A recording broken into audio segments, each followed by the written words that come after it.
Apa yang ada dalam benakmu saat mendengar kutub selatan, tempat bersalju, atau tempat tinggal Sinterklas?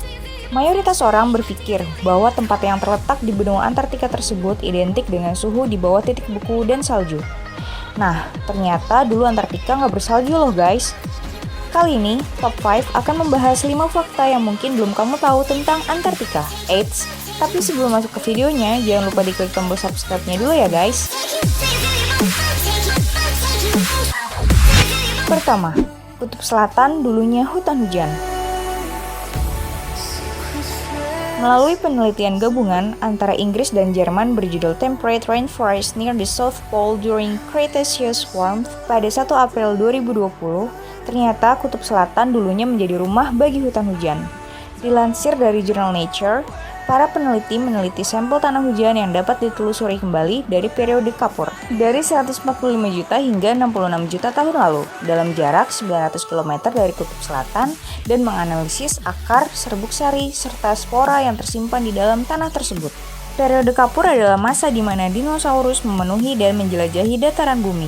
Salah satu peneliti, Tina van de Vliet dari Department of Earth Science and Engineering di Imperial College London, Inggris, mengatakan bahwa meskipun tak ada sinar matahari, hutan hujan berusia sekitar 90 juta tahun ini tetap tumbuh dan terjaga dengan baik. Kedua, temperatur udara yang hangat.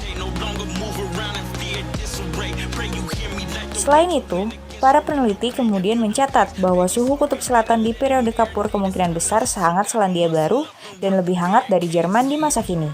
Hal tersebut didasarkan dari temuan para ilmuwan saat meneliti inti sedimen sepanjang 30 meter yang ditemukan dari pengeboran ke dasar laut dekat Pine Island dan Glacier Thwaites, Antartika Barat. Rupanya, satu bagian dari inti sedimen tersebut menarik perhatian para peneliti karena warnanya yang tidak biasa.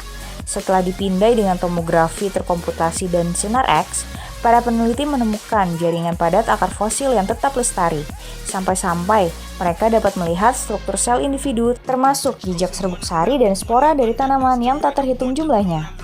Temuan tersebut menunjukkan suhu rata-rata tahunan di wilayah Kutub Selatan pada waktu itu adalah di kisaran 12 derajat Celcius, sedikit menutup kemungkinan adanya tudung es di Kutub Selatan pada saat itu. Suhu rata-rata tersebut bahkan 2 derajat lebih tinggi dibandingkan Jerman pada masa ini. Saat musim panas, suhu rata-rata saat itu dapat mencapai hingga 19 derajat Celcius, sementara suhu di air dan sungai dapat mencapai 20 derajat Celcius. Curah hujannya pun dapat disandingkan dengan negara Wales masa kini. Pertengahan periode kapur memiliki temperatur udara terhangat dalam rentang 140 juta tahun. Di iklim tropis, suhu bisa mencapai 35 derajat Celcius dengan ketinggian air laut 170 meter lebih tinggi dari laut masa kini. Ketiga, kadar karbon dioksida tinggi. Membantah model iklim periode kapur modern, penelitian tersebut memaparkan bahwa kadar karbon dioksida di atmosfer pada pertengahan periode kapur lebih tinggi dari yang diharapkan. Selain itu, para peneliti mengklaim bahwa temuan ini bahkan lebih signifikan, mengingat Kutub Selatan hanya mengalami satu periode malam kutub selama 4 bulan. Artinya, selama sepertiga tahun tidak ada sinar matahari. Hasil penelitian tersebut mematahkan asumsi umum soal kadar karbon dioksida pada periode kapur. Sebelumnya, dunia memperkirakan kadar konsentrasi karbon dioksida di periode kapur adalah 1000 parts per million atau ppm. Ternyata butuh 1120 sampai 1680 ppm. Menutup penelitiannya, para ilmuwan akhirnya menyimpulkan bahwa sekitar 90 juta tahun yang lalu, benua Antartika tertutup oleh hutan hujan lebat. Keempat, kenapa Kutub Selatan sekarang dingin? Jika dahulu Kutub Selatan ternyata dipenuhi oleh hutan hujan dan suhu udara yang hangat mendekati panas, lalu mengapa Kutub Selatan sekarang bisa dingin? Pakar glasiologi dari Goddard Space Flight Center NASA Robert Dean Scadler akan menjawab pertanyaan tersebut. Pertama, kedua daerah kutub bumi, kutub utara dan kutub selatan, memiliki suhu dingin karena mereka menerima radiasi matahari yang jauh lebih sedikit dibandingkan daerah tropis dan garis lintang tengah.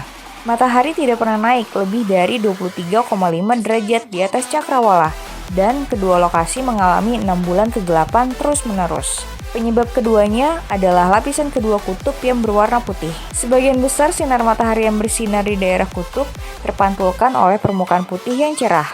Oleh karena itu, suhu udara tetap dingin meskipun ada matahari.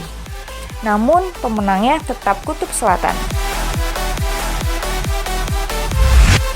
Kelima, kutub selatan lebih dingin dari kutub utara.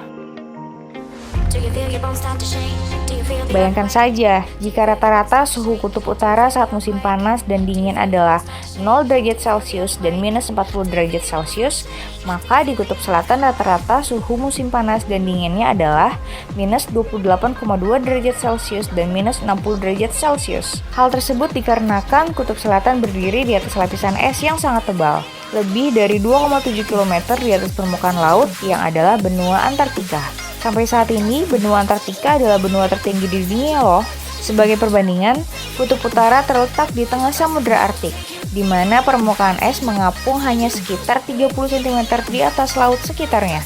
Selain itu, Samudra Arktik juga berperan besar sebagai penampungan panas yang efektif, yang menghangatkan udara dingin di musim dingin setelah menarik panas dari udara musim panas.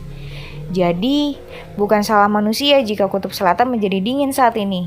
Itu murni perbuatan alam. Akan tetapi, jika kutub selatan tidak dingin lagi, membayangkannya saja sudah menyeramkan ya guys. Nah, itu tadi guys 5 fakta menarik tentang kutub selatan Antartika. Gimana menurut kalian guys? Tulis di kolom komentar ya. Thank you.